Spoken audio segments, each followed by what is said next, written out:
Chancellor, Vice-Chancellor, members of Senate, distinguished guests, members of staff, graduates and their guests. For approximately the next 5 minutes, I will attempt to impart to you some knowledge and insights that I've gained in the 5 years that I've been at this university, packaged in witty remarks, comical anecdotes and stolen quotes. You might very well leave here totally unaware that anything of substance was even said. I will use the following humorous yet topical quote as a link between my introduction and the first segment of my speech.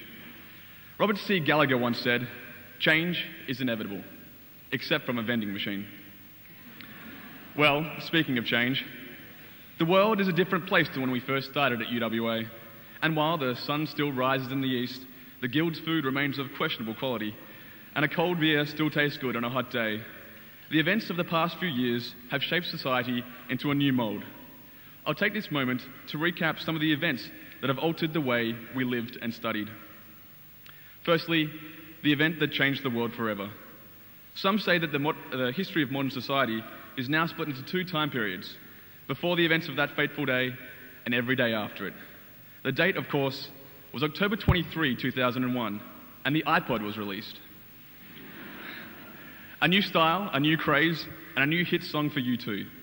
The iPod filled the gaps between lectures, brought music to the lecture room, and for those highly committed few, brought the lectures to the palm of your hand. And while we've welcomed in the new, at the same time we've had to farewell some greats and bury some close friends. Futurama, Sex and the City, Buffy, Firefly, to name a few. And we've witnessed a true miracle in the death and then resurrection of the Family Guy. The Eagles lost the grand final, and the Dockers, well, they tried. Prices have changed. When we started here, fuel was 80 cents a litre, and that was seen as expensive. Ansett packed its bags, and now we'll jump on a Virgin if it gets us there cheaper.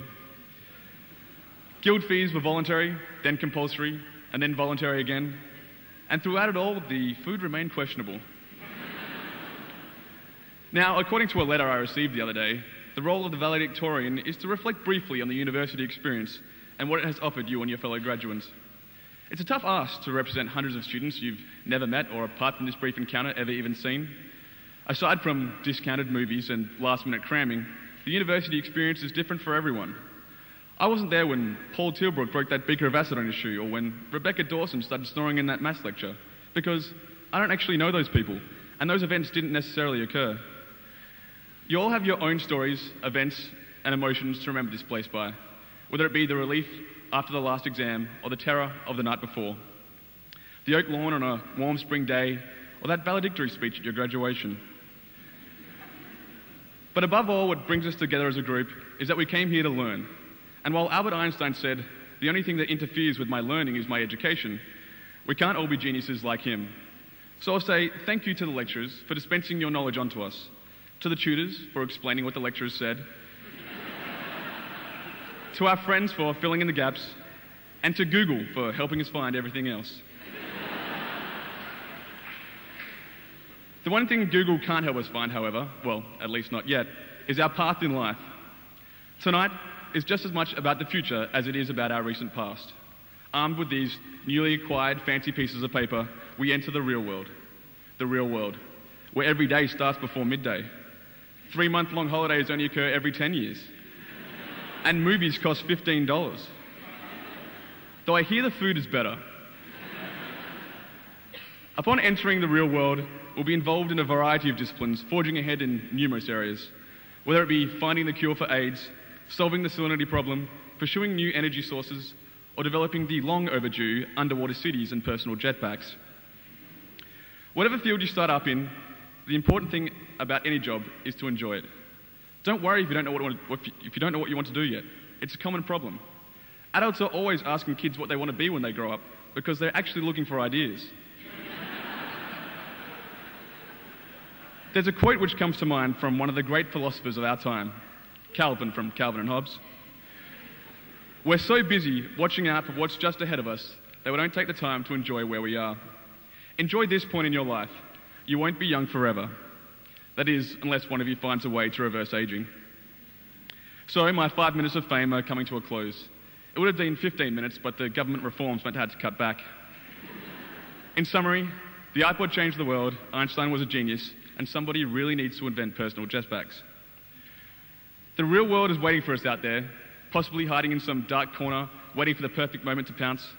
But know this, wherever the real world finds you, whether it be sitting in peak hour traffic on the way to work, in the dairy section of the supermarket, or in the toilets of Clubber, as graduates of the best university in WA, we will be ready. So good night, good luck, and stay classy.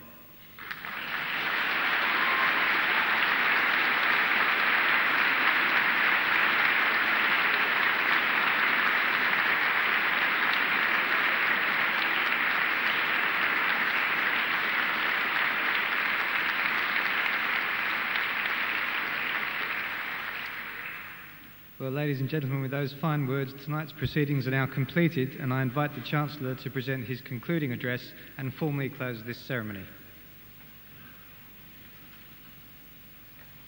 Ladies and gentlemen, I'd like to thank you for your participation in tonight's proceedings and for helping to make the ceremony memorable for all the graduates.